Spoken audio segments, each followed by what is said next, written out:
안녕하세요. 아이스 크리에이티브 대표 엄은하입니다. 요즘 연봉 협상 시즌이잖아요. 이 앞자릿수가 바뀌는 거는 모두의 꿈이죠. 통계적으로 보면 누군가가 이제 저 퇴사할게요 그러면 한 10명 중에 3명은 고마워 잘 가 이렇게 붙잡지 않고 보내준다고 하고요. 또 그 중에 4명은 조금 아쉽지만 그래 좋은 회사에 가기를 바라 뭐 이렇게 또 인사를 하기도 하고, 그런데 또 그 중에 3명은 안 돼. 제발 남아줘. 이렇게 한대요. 저희 회사를 거쳐간 직원들이 200명이 넘거든요. 얼추 비슷한 것 같아요. 그래서, 그 3명을 붙잡는 이유가 분명히 있을 것 같은데, 왜 저 사람은 붙잡고 싶지? 이런 고민들을 저도 많이 했단 말이죠. 그래서 오늘은 좀 뻔한 표현으로는 인재상이라고도 하는데, 저는 이제 제 표현으로 난 놈, 뭘 해도 되는 놈, 그런 상에 대해서 좀 이야기를 준비해 봤습니다. 보통은 호감형, 되게 저 사람 섹시하다, 멋있다, 막 일잘러 같아, 이렇게 이제 상징하는 단어들이 많잖아요. 자신감이 넘치고 또 굉장히 능동적이고 자기 관리도 잘하고 이런 사람들을 싫어하는 사람은 별로 없죠. 그 중에서 저도 회사를 10년 이상 운영하다 보니까 좀 더 뾰족하게 이 사람이랑은 정말 오래 일하고 싶다, 구애하고 싶은 그런 상이 생기더라고요. 이 상에 대해서 어떤 통찰을 발견하게 된다면 그건 또 회사를 벗어나서 개인의 삶과 행복과도 굉장히 연결이 된다고 보거든요. 그래서 오늘 제가 하는 얘기들을 여러분들이 귀 기울여서 들어주시면 좋을 것 같습니다. 자, 제가 본격적인 설명에 앞서서 최근에 겪은 에피소드를 하나 소개해 볼게요. 어떤 사람이 저하고 면담을 하면서 그 떠올랐던 에피소드를 여기 한번 적용해 봤거든요.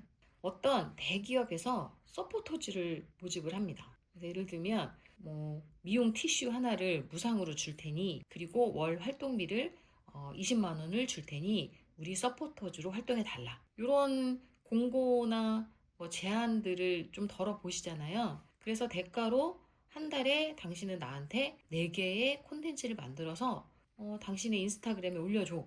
이거 굉장히 흔한 내용들이라 아마 익숙하실 겁니다. 자, 그렇게 올린 이미지는 회사에서 홍보 목적으로 또 활용할 수 있는 권한을 얻는 거죠. 이 시점에서 보통 계산을 합니다. 콘텐츠 하나를 올리는데 미용 티슈 하나랑 또 건당 5만 원 정도의 고료를 받는다.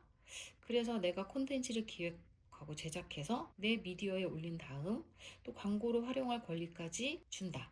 이거는 적절한 그런 거래일까? 이런 생각들 한 번씩 하잖아요. 근데 여기에서 이런 1차적인 유가 거래 말고 이 가능성에 대해서 여러분들이 주목을 하셔야 돼요. 이게 이제 첫 관문이거든요. 그 가능성에 대해서 투자할 가치가 있느냐 없느냐, 이 판단이 사실 굉장히 중요합니다. 투자할 가치가 없으면 빨리 그만두셔야 돼요. 청춘의 시간이 생각보다 많지 않거든요, 여러분.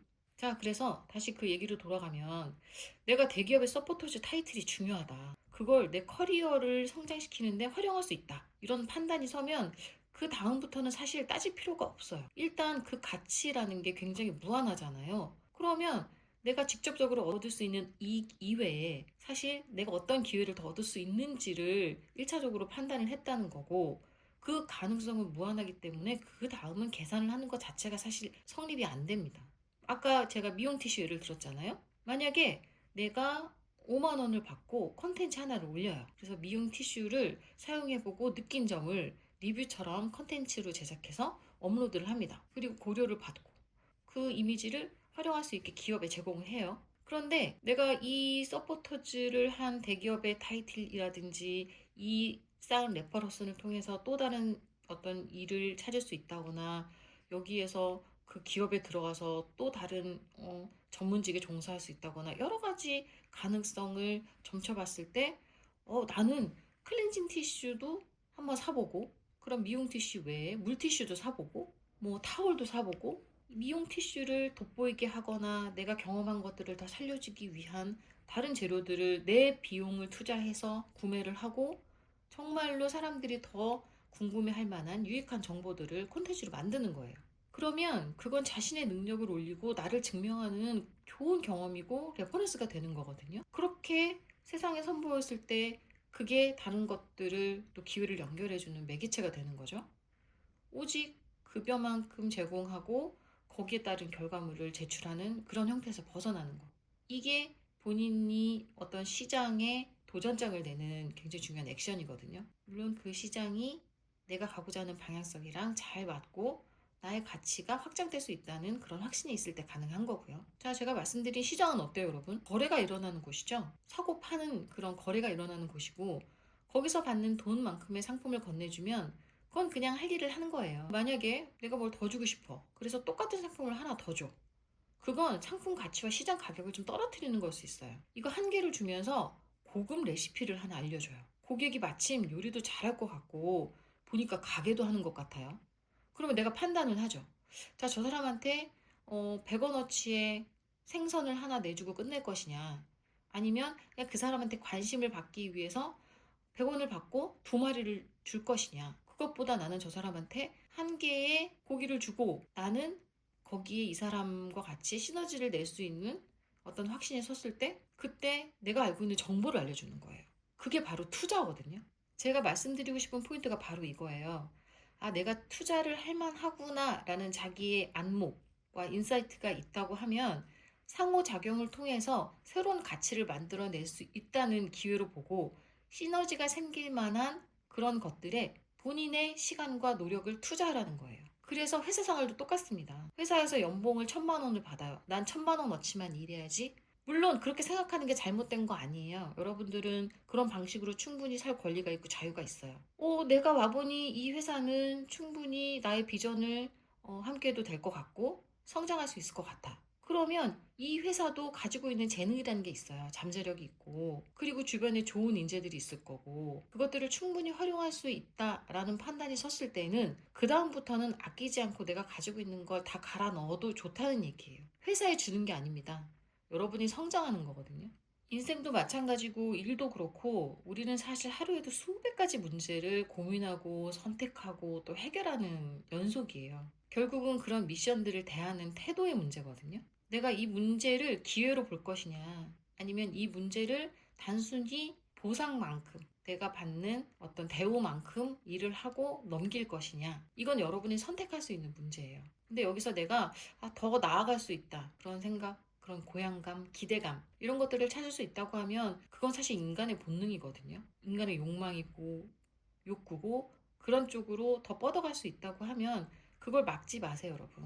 그 다음부터는 계산의 영역이 아니란 얘기예요. 내가 투자하는 건 그 회사에 주는 게 아닙니다. 내 자산이고 내 능력이고 내 가능성, 나의 미래입니다. 내 거예요. 누굴 줄 수 있는 게 아니에요. 그게 나중에 여러 기회를 증폭시키는 그 방향성, 뭐 이를테면 나침반과 같은 역할을 하는 거고 저는 이제 여러분들이 좀 더 지도처럼 찾아볼 수 있는 구체적인 예시들을 좀 말씀드릴 거거든요. 이런 걸 한 번씩 기억하셨다가 꺼내 쓰시면 됩니다. 자, 보통 인재상 하면 열정, 창의, 도전 그런 말들을 쓰죠. 좀 주입식이고 회사에서의 발신하는 메시지잖아요. 좀 지겹죠. 뻔하고 또 강요되는 느낌이 없지 않아 있습니다. 이런저런 생각을 하다가 메모 끝에 이런 문장을 하나 만들어 봤어요. 미친 오뚜기의 사랑. 이게 좀 약간 광기가 느껴지지 않나요? 이게 뭐냐면 첫 번째는 미쳐 있어야 됩니다. 사람이 도른자라고 하죠. 되게 좋은 의미인데 저 사람 진짜 변태 같아. 저 사람 진짜 광기가 넘쳐. 눈에서 광이 나. 집념, 몰입, 어떤 장인 이런 사람들을 보면 경이롭지 않나요? 저 경지까지 이르게 되었을까? 이런 사람들의 공통점은 디테일이 강하다는 겁니다. 정말 솜털 같은 하나까지 잘 묘사하고 남들이 놓치는 것들을 끝까지 잡고 캐치해냅니다. 표현해내고 묘사하는 능력들이 매우 뛰어나요. 그런 사람들은 사실 재능도 있지만 결정적으로 성실함이 엄청납니다. 노력하거든요. 될 때까지 합니다. 자신의 가능성이 무한하다고 믿고 사실 자신을 긍정하는 거거든요. 내 안에서 고점을 계속 갱신하는 사람들이에요. 이런 사람들의 최고의 경쟁력은 퀄리티입니다. 여러분들 옆에서 보시면 흉내내서 되지 못할 넘사벽이 있잖아요. 그 사람들의 퀄리티는 하루 이틀 배워서 되는 게 아니에요. 재능과 노력이 이루어낸 끝판왕이죠. 좀 전에 말씀드린 것처럼 누가 며칠 공부해서 쉽게 따라잡을 수 있는 게 아닌 자기만의 엄청난 무기예요. 그래서 일종의 개인의 지성적 칼을 연마하는 거라고 저는 표현을 하고 싶습니다. 그리고 두 번째로 제가 좀 연상 가능하게 표현하는 단어는 오뚜기입니다. 툭툭 건드려도 쓰러지지 않고 빨딱빨딱 서잖아요. 그런 오뚜기. 엄청 뭘 넘어지고 누워있다가 고민하고 뭔가 대단한 결심을 해서 일어나고 그런 게 아니라 그냥 중력에 의해서 무게 중심에 의해서 툭툭 일어서는 거예요. 대단한 용기가 필요한 것도 아니고 그냥 하는 거죠. 뭐 요즘 그런 말 진짜 많잖아요. 뭘 생각을 해. 그냥 하면 되지. 그거는 사실 절반은 제가 좀 전에 말씀드렸던 중력이나 그런 무게의 힘을 믿는 거예요. 내 의지가 내가 다 통제할 수 없거든요. 사실 바람이 도와주고 물이 도와주고 중력이 도와주고 땅이 도와주고 옆에서 거들어주는 움직임들이 또 돕고 도와서 몸을 조금만 이렇게 세우면 바로바로 오뚜기처럼 설 수 있는 거죠. 근데 이거는 그냥 꾸준히 계속 하는 사람이 가장 잘해요. 그런 사람들이 또 쓰는 특유의 말들이 있어요. 다 방법이 있어. 아, 어떻게든 하면 돼. 되도록 일단 해볼게. 이게 허풍이 아니라 정말 이 사람들은 늘 이런 말을 입에 달고 살아요. 무조건 방법은 있어. 세상에 없는 건 없어. 맞잖아요. 뭐든 하면 방법은 있습니다.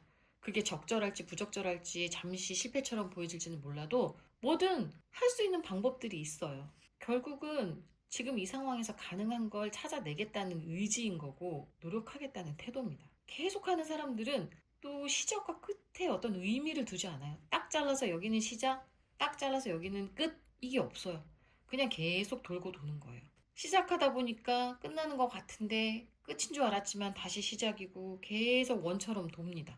그래서 시작하고 끝내는데 대단한 에너지를 쓰지 않아요. 그냥 합니다. 아까 말씀드린 것처럼 조금 기울어지는 것 같아도 그냥 했던 것처럼 하고 조금 또 붕 뜨는 것 같아도 했던 것처럼 하면 또 자연스럽게 가라앉고 이게 그냥 회전이 됩니다. 뭐 과정에서는 고통스러울 때도 있고 힘들 때도 있고 넘어진 것 같이 느낄 때도 있고 어떨 때 너무 날아가는 것 같고 그런데 그래서 이렇게 엄청난 굴곡이 있지 않아도 소화를 잘하는 사람들한테는 뭘 맡겨도 든든합니다. 이런 운동성이 근육을 만들고 회복 탄력성이 굉장히 좋아서 근사한 체력을 만듭니다. 그리고 제가 마지막으로 강조하고 싶은 말은 사랑입니다. 이 사랑이라니까 굉장히 갑자기 거룩해지고 거창해 보이죠? 근데 저는 모든 삶의 동력은 자신이 품고 있는 사랑이라고 믿어요.